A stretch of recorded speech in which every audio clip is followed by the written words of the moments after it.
నమస్తే welcome to S8 news ముందుగా headlines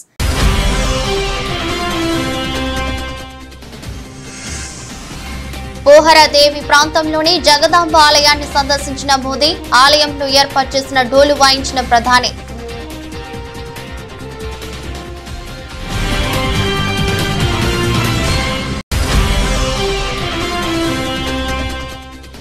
కొత్త స్పోర్ట్స్ పాలసీ ముసాయిదాపై చర్చించేందుకు అధికారులతో సీఎం సమావేశం గచ్చిబౌలి స్టేడియంలో స్పోర్ట్స్ యూనివర్సిటీని ఏర్పాటు చేయాలని అధికారులను ఆదేశించిన సీఎం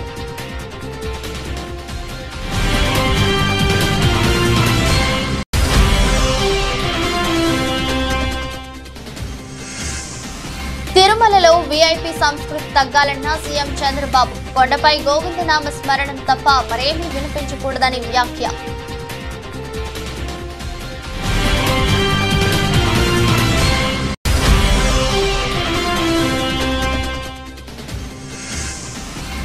కొండా సురేఖపై నిప్పులు చెరిగిన జగదీష్ రెడ్డి రాజకీయ నాయకులు కూడా సిగ్గుపడేలా సురేఖ వ్యాఖ్యలు ఉన్నాయని విమర్శ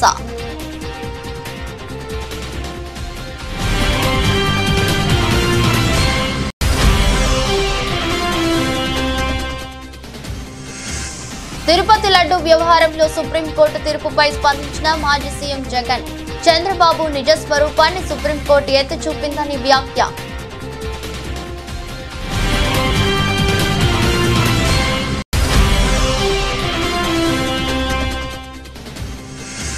కివీస్ పై ఓటమితో భారత అమ్మాయికు భారీ దెబ్బ సంక్లిష్టంగా మారిన టీమిండియా సెమీస్ సమీకరణాలు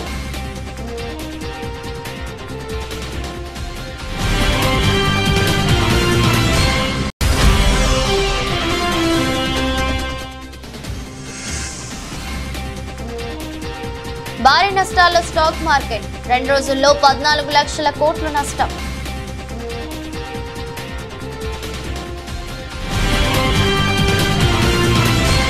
ప్రధాని నరేంద్ర మోదీ ఈ రోజు ఉదయం మహారాష్ట్ర పర్యటనకు వెళ్లారు. దీనిలో భాగంగా నాందేడ్ చేరుకున్న ఆయనకు బీజేపీ నేత అశోక్ చవాన్ స్వాగతం పలికారు. అనంతరం ప్రధాని నేరుగా పోహర దేవి ప్రాంతానికి వెళ్లారు. అక్కడ ఉన్న జగదాంబ ఆలయాన్ని సందర్శించారు. అక్కడి మూల విరాట్ అమ్మవారికి ప్రత్యేక పూజలు చేసిన మోదీ ఆలయంలో ఏర్పాటు చేసిన డోలు మోగించారు. ఆ తర్వాత సంత్ మహారాజ్ రామ్రావ్ మహారాజ్ సమాధి ఆయన చోటును సందర్శించి నివాళులర్పించారు. ఇక దేశవ్యాప్తంగా దేవి శరన్నవరాత్రి వేడుకలు ఘనంగా జరుగుతున్న విషయం తెలిసిందే. గడిచిన 3 రోజులుగా దేశవ్యాప్తంగా అమ్మవారి ఆలయాల్లో ఉత్సవాలు జరుగుతున్నాయి. దీంతో ఆలయాలన్నీ భక్తులతో కిటకిటలాడుతున్నాయి.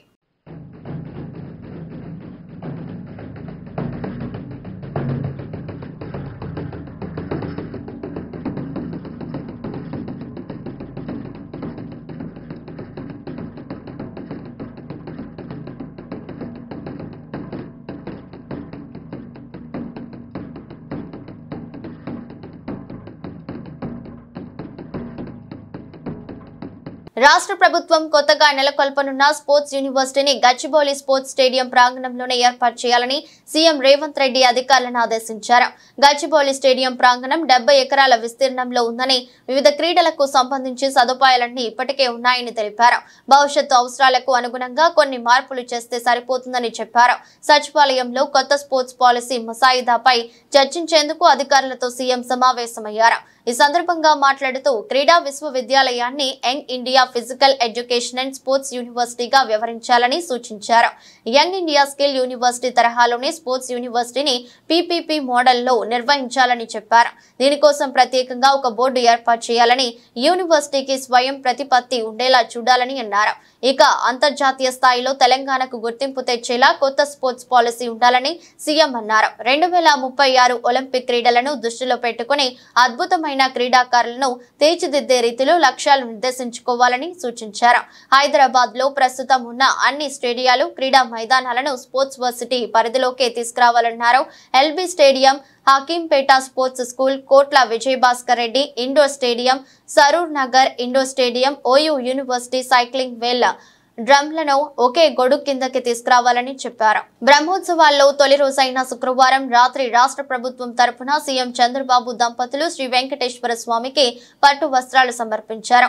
తిరుమలలోని పద్మావతి అతిథి గృహానికి సాయంత్రం చేరుకున్న ముఖ్యమంత్రి కాసేపు విశ్రాంతి తీసుకున్నారు. ఆ తర్వాత సంప్రదాయ వస్త్రధారణతో సతీమణి నారా భువనేశ్వరితో కలిసి వేడి ఆంజనేయ స్వామి ఆలయానికి చేరుకున్నారు. అర్చకులు సీఎం తలకు వరి పట్టం చుట్టి శేష వస్త్రాన్ని మెడలో ధరింపజేశారు. అనంతరం నూతన పట్టు వస్త్రాలను తలపై పెట్టుకుని బాజా భజంత్రీలతో ఊరేగింపుగా ఆలయానికి చేరుకున్నారు. మూలవర్లను దర్శించుకుని రంగనాయకుల మండపం చేరుకోగా వేద పండితులు ఆశీర్వాదం పలికారు. ఈ సందర్భంగా టీటీడీ ముద్రించిన 2025 నూతన సంవత్సర క్యాలెండర్ డైరీలను సీఎం ఆవిష్కరించారు. అనంతరం ఆయన వాహన మండపానికి చేరుకుని రాత్రి 9 గంటలకు పెద్ద శేష వాహనంలో పాల్గొని ఉత్సవమూర్తులను దర్శించుకున్నారు. కార్యక్రమంలో దేవాదాయ శాఖ మంత్రి ఆనం రామనారాయణ రెడ్డి తదితరులు పాల్గొన్నారు. రాష్ట్రంలో, దేశంలో, ప్రపంచంలో ఉండే హిందువులందరికీ కూడా అభినందనలు. ఈరోజే బ్రహ్మోత్సవ కార్యక్రమాలు ప్రారంభమైనాయి. ఈ బ్రహ్మోత్సవ కార్యక్రమాలు 9 రోజులు జరుగుతుంది. అనేక వాహనాల్లో స్వామివారు ఇక్కడంతా కూడా ఈ వీధుల్లో కూడా తిరిగే పరిస్థితి, ఊరేగింపు జరిపే పరిస్థితి వస్తుంది. ఒక పవిత్రమైన భావంతో ఇక్కడికి వచ్చే భక్తులే కాకుండా ప్రపంచం కూడా వాచ్ చేసే పరిస్థితిలో ఉన్నారు.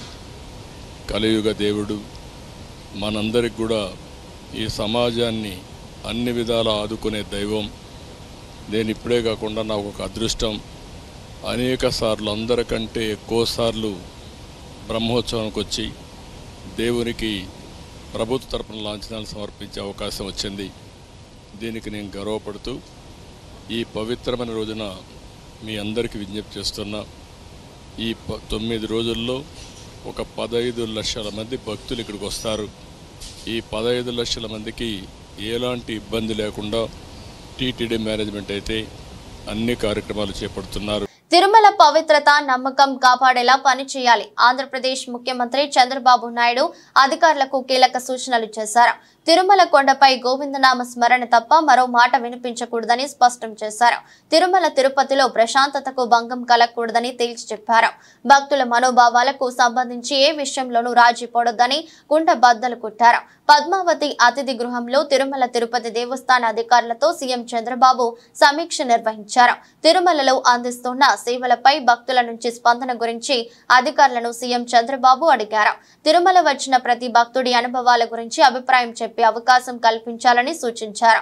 భక్తుల సలహాలు, సూచనలతో మరింత మెరుగ్గా సేవలు అందించొచ్చని పేర్కొన్నారు. ఒక్క తిరుమలలోనే కాక మిగతా ఆలయాల్లో కూడా భక్తుల అభిప్రాయం తీసుకునేలా చర్యలు తీసుకోవాలని మంత్రి ఆనం రామనారాయణ రెడ్డికి సూచించారు. మెరుగైన సేవలు అందించడానికి ఇక్కడ కిచెన్స్ అన్ని పనిచేస్తాయి. అదే సమయంలో ఎక్కడ కూడా నాణ్యతలో ఎక్కడ రాజీ పడం, ఎక్కడైతే ముడి సరుకులు కావాల్సినటువంటి మనం ప్రొక్యూర్మెంట్ నుంచి అన్ని జాగ్రత్తలు తీసుకుంటున్నాం. ల్యాబొరేటరీస్ అన్నీ పెడతాం. ఆ ల్యాబొరేటరీస్లో అన్ని టెస్ట్ అవుతాయి, అన్ని రికార్డ్ చేసుకుంటారు. అదే సమయంలో ఇక్కడ ప్రాసెస్ కూడా one of the best recipe. Venkateswara Swami దగ్గరుండే లడ్డు ప్రపంచంలో ఎక్కడ కూడా ఎవరు కూడా రిప్లికేట్ చేయలేకపోయారు, తయారు చేయలేకపోయారు. దానికంటూ ఒక పేటెంట్ కూడా ఉంది. చాలామంది ప్రయత్నం చేసి కూడా ఫెయిల్ అయ్యారు. అలాంటి పవిత్రమైన లడ్డుని కానీ, ఇక్కడుండే జిలేబీ కానీ, ఇక్కడుండే మైసూర్ పాక్ కానీ, దేనికి దానికి ఒక ప్రత్యేకత ఉంది. వడకు కూడా ఒక ప్రత్యేకత ఉంది. అలాంటి మళ్ళీ ఇవన్నీ కూడా టోటల్గా ప్రక్షాళన చేసి రాబోయే రోజుల్లో ఫీడ్బ్యాక్ కూడా తీసుకుంటాం. ఈ రోజు మీరు చూస్తే మంత్రి కొండా సురేఖ మాటలు ఆమె మానసిక స్థితిపై అనుమానాలు వచ్చేలా ఉన్నాయని మాజీ మంత్రి ఎమ్మెల్యే జగదీష్ రెడ్డి అన్నారు. స్థాయి లేని వారికి మంత్రి పదవి రావడంతో అడ్డగోలుగా మాట్లాడుతున్నారని దుయ్యబట్టారు. సురేఖ మాటలు సొంత పార్టీ నాయకులు సైతం సిగ్గుపడేలా ఉన్నాయని అన్నారు. శుక్రవారం ఆయన సూర్యాపేటలో మీడియాతో మాట్లాడారు. మూసీ నదిని ఏదో ప్రక్షాళన చేస్తామని కాంగ్రెస్ ప్రభుత్వం, ఆ పార్టీ నేతలు పదే పదే ప్రగల్భాలు పలుకుతున్నారని, కానీ ముందు మురుగుతో కూడుకుపోయిన వారి బుర్రలను ప్రక్షాళన చేసుకోవాలని సూచించారు. సరే, కొండా సురేఖ గారి మాటలు గత వారం రోజులుగా చూస్తా ఉన్నాం. వారి మానసిక స్థితి విషయంలో అనుమానం వచ్చే విధంగా ఉన్నాయి ఆ మాటలన్నీ కూడా. ఒక మంత్రిగా అటువంటి మాటలు మాట్లాడతారు అని చెప్పి ఎవరు కూడా ఊహించరు. బహుశా అయితే ఆమెకు మంత్రి స్థాయి లేకుండా పెద్ద పదవి వచ్చిందని అనుకోవాలి, లేదా ఆమె మానసిక స్థాయి విషయంలో వాళ్ళ కుటుంబ సభ్యులు ఒకసారి ఆలోచన చేసుకోవాలి. ఈ మొత్తం ఎపిసోడ్ విషయానికి వస్తే ఇప్పటివరకు అసలు కేటీఆర్ అనబడే నాయకుడు ఈ ఎపిసోడ్లో ఎక్కడ కూడా లేడు. వాస్తవానికి కేటీఆర్ గారు బహుశా ఈ 3-4 నెలల్లో ఎప్పుడు కూడా కొండా సురేఖ గారి పేరు ఉచ్చరించినట్టు కూడా నేను ఇక్కడ వినలే. ఆమె పేరు కూడా ఎన్నడూ ఉచ్చరించలేదు. దాంట్లో మీరు వారి మీద ఎందుకు మాట్లాడుతుందో ఆమె చాలా ఆశ్చర్యంగా ఉంది. ఇది ప్రజలకు ఆశ్చర్యంగా ఉంది. సోషల్ మీడియాలో ఏదో ఆకతాయిలు ఏదో పోస్ట్ పెట్టినరు అని అంటే, సోషల్ మీడియాలో ఆకతాయిలు పోస్ట్ పెట్టడం అనేది మనం సోషల్ మీడియా యాక్టివ్ అయిన తర్వాత గత 10-12 సంవత్సరాలుగా చూస్తూనే ఉన్నాం. ఆ రకంగా మా మీద కూడా ఎన్నో పెట్టారు మా నాయకులు. కొన్నిటి మీద చర్యలు తీసుకోగలిగిన కాడ తీసుకున్నారు, లేదు తీసుకోలేని కాడ తీసుకోలేదు. అయినా మాకు అక్కర లేకపోయినప్పటికి కూడా మా హరీష్ రావు గారు స్పందించిండు, సరైనది కాదు అని చెప్పి అయిపోయింది మా పార్టీ నుంచి. కానీ ఇది స్పష్టంగా కొండా సురేఖ గారిది కాదు, ఇది వాళ్ళ నాయకుడు రేవంత్ రెడ్డి. ఎందుకంటే ఇటువంటి భాష వాడటం, ఈ రకంగా కుటుంబాన్ని నాశనం చేయడం అనే దుర్మార్గమైన పని తెలంగాణలో గతంలో ఎప్పుడూ లేదు. కేవలం రేవంత్ రెడ్డి పిసిసి అధ్యక్షుడైన తర్వాత మాత్రమే ప్రారంభమైంది. తిరుపతి లడ్డు కల్తీ వ్యవహారంలో సుప్రీంకోర్టు తీర్పు నేపథ్యంలో మాజీ ముఖ్యమంత్రి వైసీపీ అధ్యక్షుడు జగన్ మీడియా సమావేశం ఏర్పాటు చేశారు. చంద్రబాబు నిజ స్వరూపాన్ని సుప్రీంకోర్టు ఎత్తి చూపిందని అన్నారు. రాజకీయ దుర్బుద్ధితో ఎలా రెచ్చగొడుతున్నారో సుప్రీంకోర్టు అర్థం చేసుకుంది కాబట్టే దేవుణ్ణి రాజకీయాల్లోకి లాగొద్దు, రాజకీయ డ్రామాలు చేయొద్దు అని స్పష్టమైన వ్యాఖ్యలు చేసిందని వివరించారు. చంద్రబాబు స్వయంగా వేసుకున్న సిట్ ను సైతం రద్దు చేసిందని తెలిపారు. లడ్డూలో జంతు కొవ్వు కలిసిందని ఆరోపించడం ద్వారా చంద్రబాబు తిరుమల పవిత్రతను, స్వామివారి విశిష్టతను మంటగలిపాడని, కోర్టులు సైతం చంద్రబాబుకు మొట్టికాయలు వేశాయని విమర్శించారు. కోట్లాది భక్తుల మనోభావాలను దెబ్బతీస్తూ చంద్రబాబు పద్ధతి ప్రకారం అబద్ధాలు ఆడాడని, చంద్రబాబు స్వయంగా నియమించుకున్న టీటీడీ ఈవోనే చంద్రబాబు మాటలకు విరుద్ధంగా లడ్డూలపై ప్రకటన చేశాడని జగన్ వెల్లడించారు. ఇన్ని ఆధారాలు కనిపిస్తుంటే ఎవరైనా కొద్దో గొప్ప సిగ్గుపడతారని, దేవుడి విషయంలో ఇలా తప్పుడు ప్రచారం చేస్తున్నందుకు భయం భక్తి ఉన్న వ్యక్తి అయితే అతడిలో పశ్చాత్తాపం అనేది రావాలని పేర్కొన్నారు. ప్రజలకు క్షమాపణ చెప్పేందుకు ముందుకు రావాలని అన్నారు. కానీ చంద్రబాబు ఎలాంటి వాడంటే పశ్చాత్తాపం ఉండదు, దేవుడంటే భయం ఉండదు, భక్తి ఉండదు అని జగన్ వ్యాఖ్యానించారు. అసలు నెయ్యి వాడనే లేదని టీటీడీ స్వయంగా చెప్పారు కదా. అలాంటప్పుడు లడ్డూ ప్రసాదంలో జంతు కొవ్వు ఉందని ముఖ్యమంత్రి ఎలా చెబుతారు? ఆధారాలు లేకపోయినా రాజ్యాంగ పదవిలో ఉన్న సీఎం మీడియా ముందు అలా ఎలా మాట్లాడతారు? ఒకవైపు విచారణ జరుగుతూ ఉండగా ఆ వాక్యాలతో సిట్ దర్యాప్తు ప్రభావితం కాదా? తమ నివేదిక తప్పు కూడా కావచ్చు అని స్వయంగా ఎన్డీడీబీ రిపోర్ట్లోనే రాశారు కదా. ఎన్డీడీబీ నివేదికపై సెకండ్ ఒపీనియన్ ఎందుకు తీసుకోలేదు? అదొకటే కాదు కదా, దేశంలో ఎన్నో ల్యాబ్లు ఉన్నాయి కదా. ముఖ్యమంత్రి ప్రకటనకు పూర్తి విరుద్ధంగా ఈవో ప్రకటన ఉంది. కల్తీ నెయ్యి విషయంలో టీటీడీ వైఖరి చాలా స్పష్టంగా ఉంది. సీఎం చేసిన ప్రకటనలకు ఎలాంటి ఆధారాలు లేవు. దర్యాప్తు ఆదేశించినప్పుడు పదాల గారడి ఎంత మాత్రం అవసరం లేదు. ఎన్డీడీబీ నివేదిక జూలైలో వస్తే దానిపై ముఖ్యమంత్రి సెప్టెంబర్లో ఎందుకు మాట్లాడినట్టు? జూలైలో నివేదిక వస్తే అప్పుడే ఎందుకు మాట్లాడలేదు? పైగా లడ్డూ తయారీలో వాడే నెయ్యిలో జంతువుల కొవ్వు కలిపారంటూ ముఖ్యమంత్రి ప్రకటన చేశారు. అసలు ఆ ప్రకటన చేయడానికి ముఖ్యమంత్రి వద్ద ఉన్న ఆధారాలు ఏమిటి? ఆ లడ్డూను పరీక్ష కోసం సెకండ్ ఒపీనియన్ లో భాగంగా వేరే ల్యాబ్కు ఎందుకు పంపలేదు? మీడియాతో మాట్లాడడానికి ముందు లడ్డూలను పరీక్షించడం సరైందని సీఎం భావించలేదా? అసలు బహిరంగ ప్రకటన ఎందుకు చేయాలి? బాధ్యతాయుతమైన పదవిలో ఉన్నవారు అలాంటి ప్రకటనలు చేయొచ్చా? దానివల్ల సిట్ దర్యాప్తు ప్రభావితం కాదా? అది కోట్ల మంది ప్రజల మనోభావాలు దెబ్బతీస్తుందని తెలియదా? లడ్డూల తయారీలో కల్తీ నెయ్యి వాడారనడానికి ఎలాంటి ప్రాథమిక ఆధారాలు లేవు కదా అని ఏకంగా సుప్రీంకోర్టు అబ్జర్వేషన్స్ పాస్ చేస్తూ 30వ తారీఖున జడ్జిమెంట్ కూడా ఇచ్చారు. మామూలుగా ఎవరైనా కూడా దేవుడి విషయంలో తప్పులు జరుగుతూ ఉన్నప్పుడు, తప్పులు చేసినప్పుడు దేవుడు అంటే భయము భక్తి కాస్తో కూస్తో ఎవరికైనా ఉన్న వ్యక్తి ఎవరైనా కూడా ఒకవేళ ఉంటే, ఆ భయము భక్తి ఎవరిలో అయినా కూడా ఉంటే పశ్చాత్తాపం అనేది ఎక్కడో చోట రావాలి. ప్రజలకు క్షమాపణ చెప్పే కార్యక్రమం అనేది ఎక్కడో ఒకసారి జరగాలి. కానీ చంద్రబాబు నాయుడు గారి మనిషి ఎలాంటి వాడు అని అంటే పక్షాత్తాపము ఉండదు, దేవుడంటే భయము ఉండదు, దేవుడంటే భక్తి ఉండదు. తిరుపతి వారాహి సభలో డిప్యూటీ సీఎం పవన్ కళ్యాణ్ సనాతన ధర్మం గురించి మాట్లాడటంపై వైసీపీ అధినేత జగన్ స్పందించారు. అసలు ఈ మనిషికి సనాతన ధర్మం అంటే ఏమిటో తెలుసా అని ఎత్తిపొడిచారు. నువ్వు ఆ కూటమిలో ఉన్నావు, నీ కళ్ళ ఎదుటే చంద్రబాబు ఈ తప్పు చేశాడు. అది తప్పు అన్న విషయం నీకే కాదు, 6 ఏళ్ల పిల్లాడికి కూడా అనిపిస్తుంది. తిరుమల పవిత్రతను తగ్గిస్తూ, వెంకటేశ్వర స్వామి లడ్డు విశిష్టతను తగ్గిస్తూ కోట్లాది మంది ప్రజల మనోభావాలను దెబ్బతీసేలా వారి మనస్సుల్లో అనుమానాన్ని సృష్టించడం నీ కళ్ళ ఎదుటే జరుగుతోంది కదా. అందులో నువ్వు కూడా భాగమయ్యావు. ఆ అబద్ధాలకు రెక్కలు కట్టావు. నువ్వే దుష్ప్రచారం చేస్తూ ముందుకు వెళుతున్నావు. అలాంటి నువ్వు సనాతన ధర్మం గురించి మాట్లాడుతున్నావు. ఏదైనా తప్పు జరిగినప్పుడు దాన్ని మనం ఎత్తి చూపకుండా గుడ్డిగా దాన్ని సమర్థిస్తూ సనాతన ధర్మం గురించి మాట్లాడటం ఎంతవరకు సబబు అని అడుగుతున్నా అంటూ జగన్ వ్యాఖ్యానించారు. వెంకటేశ్వర స్వామి భక్తుల మనసుల్లో ఒక అనుమానం క్రియేట్ చేయడం, దానివల్ల అపవిత్రత తిరుమల తిరుపతి దేవస్థానానికి, తిరుపతి లడ్డు విశిష్టతకు తగ్గిస్తూ జరిగినప్పుడు అందులో నువ్వు కూడా భాగమై, నువ్వు కూడా అది అబద్ధమని తెలిసి, నువ్వు కూడా ఆ అబద్ధానికి రెక్కలు కట్టి, నువ్వు కూడా అదే దుష్ప్రచారాన్ని చేయడంలో నువ్వే అడుగులు ముందుకు వేస్తూ ఉన్నప్పుడు ఎక్కడ సనాతన ధర్మం గురించి నువ్వు మాట్లాడతావు? ఏదైనా కానీ తప్పు చేసినప్పుడు ఆ తప్పును మనం ఎత్తి చూపలేకపోతే, ఆ తప్పును గుడ్డిగా సమర్థించడం మొదలుపెడితే, అందులో దేవుని విషయంలో సనాతన ధర్మం అని చెప్పి మనం చెప్పుకోవడం ఎంత మటుకు ధర్మం?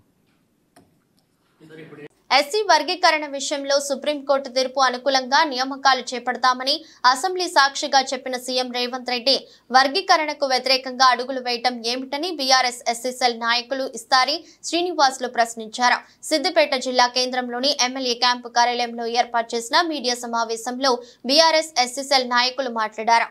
ఎస్సీ వర్గీకరణ అంశంపై ప్రత్యేక కమిటీ పేరుతో కాలయాపన చేస్తున్నారని మండిపడ్డారు. 30 సంవత్సరాల ఎంఆర్పిఎస్ సుదీర్ఘ పోరాటంలో మరి గత నెల ఆగస్టు 1న మరి భారతదేశ అత్యున్నత న్యాయస్థానమైనటువంటి సుప్రీంకోర్టు న్యాయమూర్తులు మరి అందరూ కలిసి ఎస్సీ వర్గీకరణలో న్యాయమైనటువంటి పోరాటం ఉన్నది.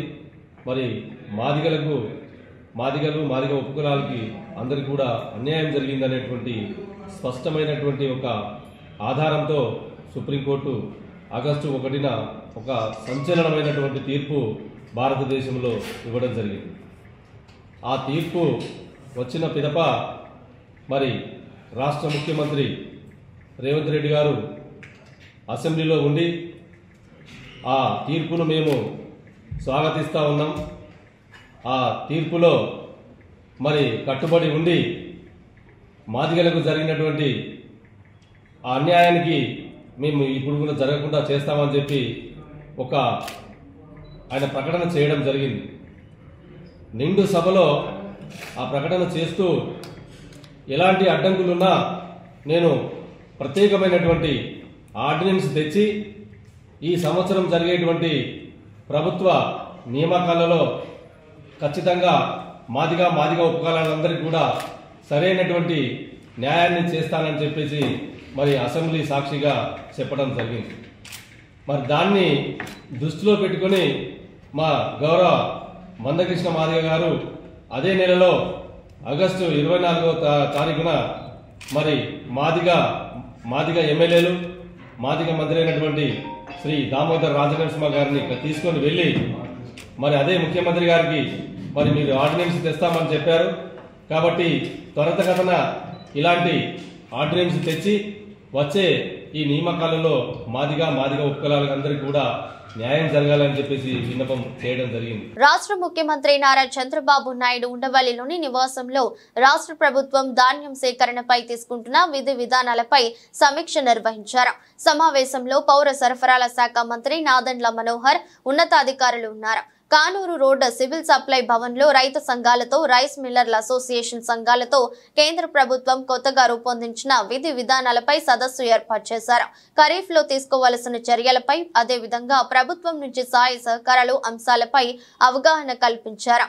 ఈ కార్యక్రమంలో సివిల్ సప్లై శాఖ మంత్రి Nadendla Manohar, commissioner Veera Pandian, IAS civil supply corporation managing director Mansir పాల్గొన్నారు. రైతు సంఘం నాయకులతో అదేవిధంగా రైస్ మిల్లర్ల సంఘ నాయకులతో చర్చించి వారి నుంచి ఉన్న సమస్యలు తెలుసుకుని వారికి అవగాహన కల్పించారు.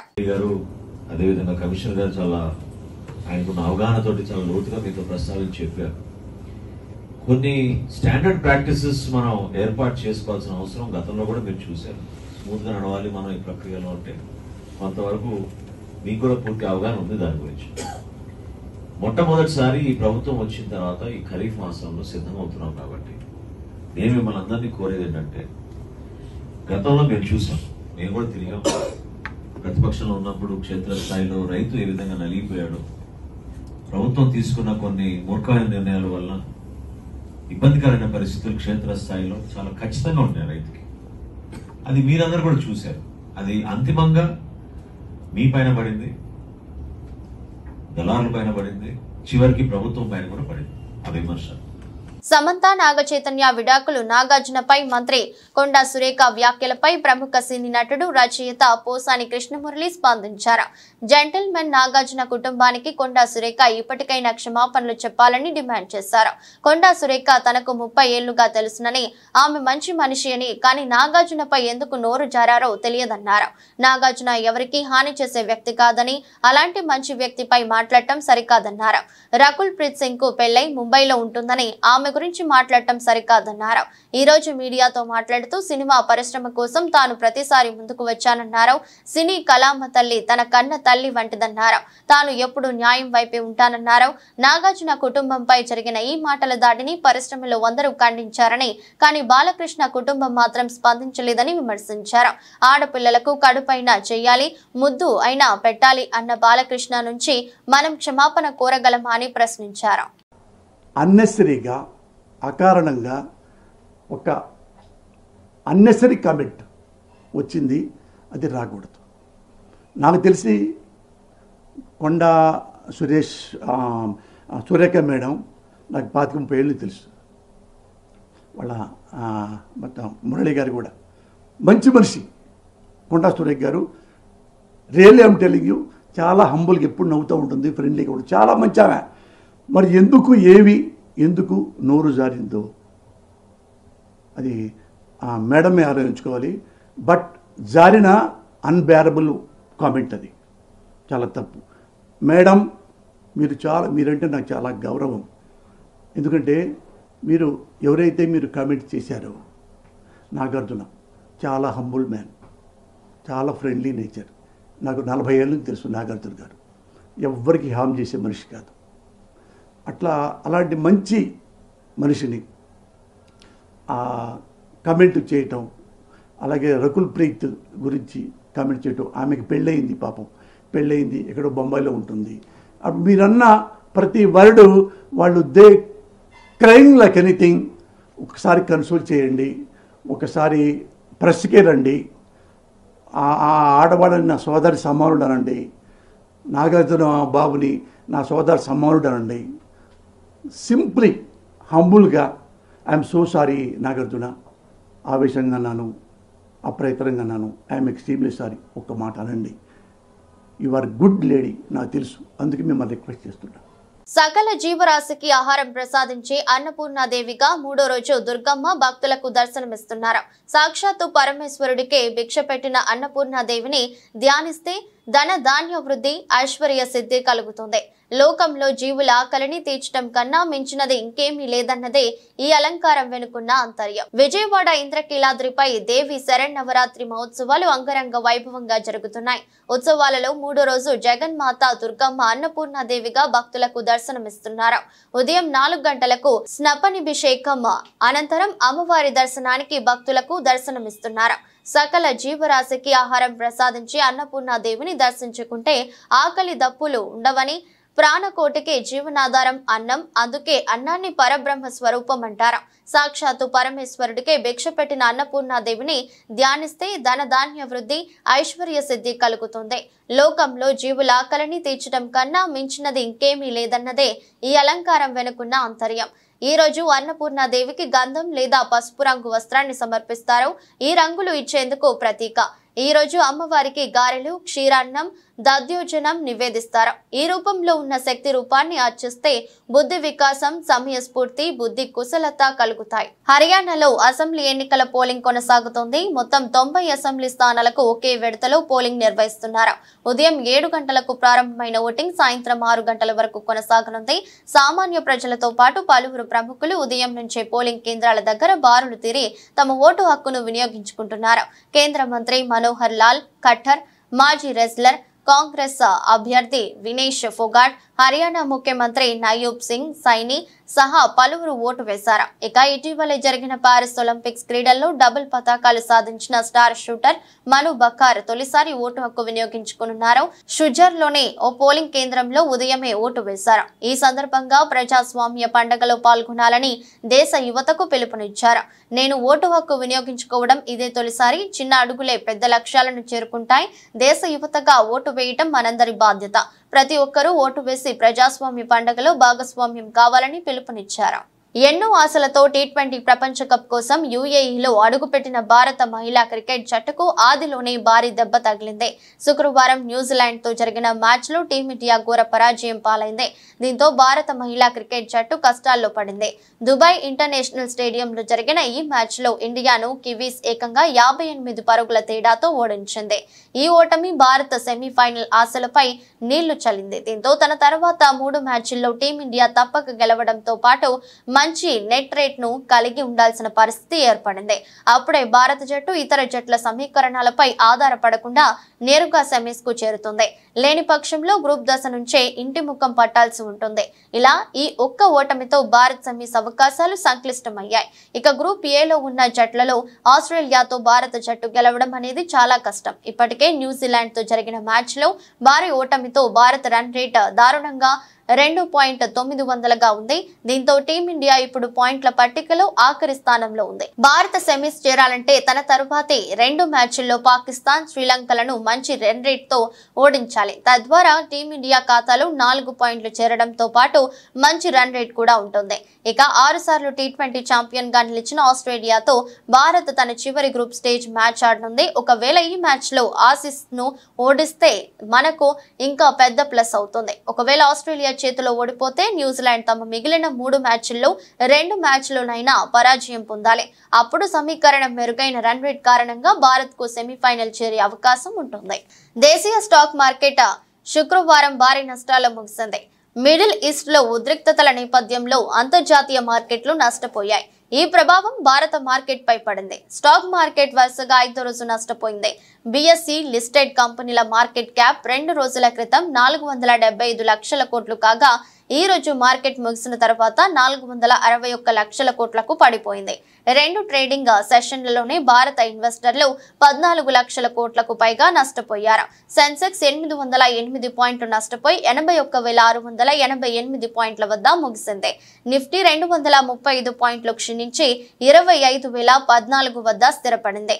Mahindra and Mahindra, Bajaj Finance, Nestle, Asian companies, Bharti Airtel, UltraTech Cement, ITC, HUL, Power Grid, HDFC Bank, Reliance, Bajaj Finserv, ICICI Bank, NTPC top loser గా నిలిచాయి. Infosys, Tech Mahindra, Wipro, Tata Motors, Axis Bank, TCS, SBI top గెయినర్లుగా నిలిచాయి. వార్తలు ముగించే ముందు మరోసారి హెడ్లైన్స్.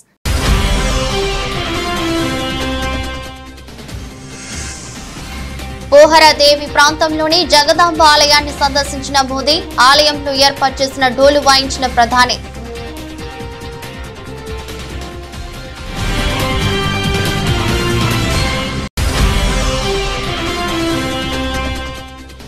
కొత్త స్పోర్ట్స్ పాలసీ ముసాయిదాపై చర్చించేందుకు అధికారులతో సీఎం సమావేశం. గచ్చిబౌలి స్టేడియంలో స్పోర్ట్స్ యూనివర్సిటీని ఏర్పాటు చేయాలని అధికారులను ఆదేశించిన సీఎం.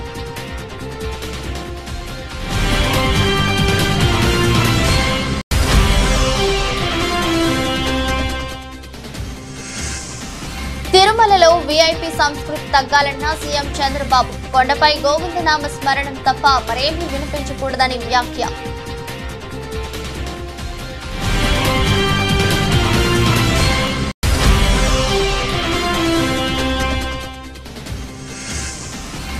కొండా సురేఖపై నిప్పులు చెరిగిన జగదీష్ రెడ్డి.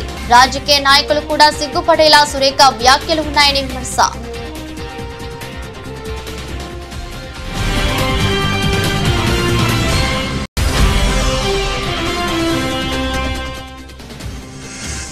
తిరుపతి లడ్డు వ్యవహారంలో సుప్రీంకోర్టు తీర్పుపై స్పందించిన మాజీ సీఎం జగన్.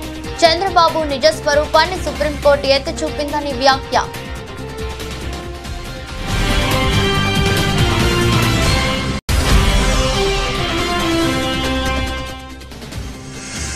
కివీస్ పై ఓటమితో భారత అమ్మాయికు భారీ దెబ్బ. సంక్లిష్టంగా మారిన టీమిండియా సెమీస్ సమీకరణాలు.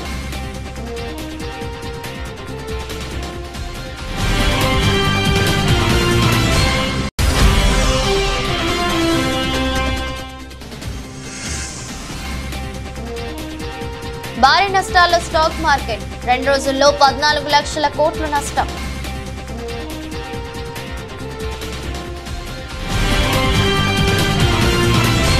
ఇది రోజు బులెటిన్. మరో బులెటిన్లో మళ్ళీ కలుద్దాం.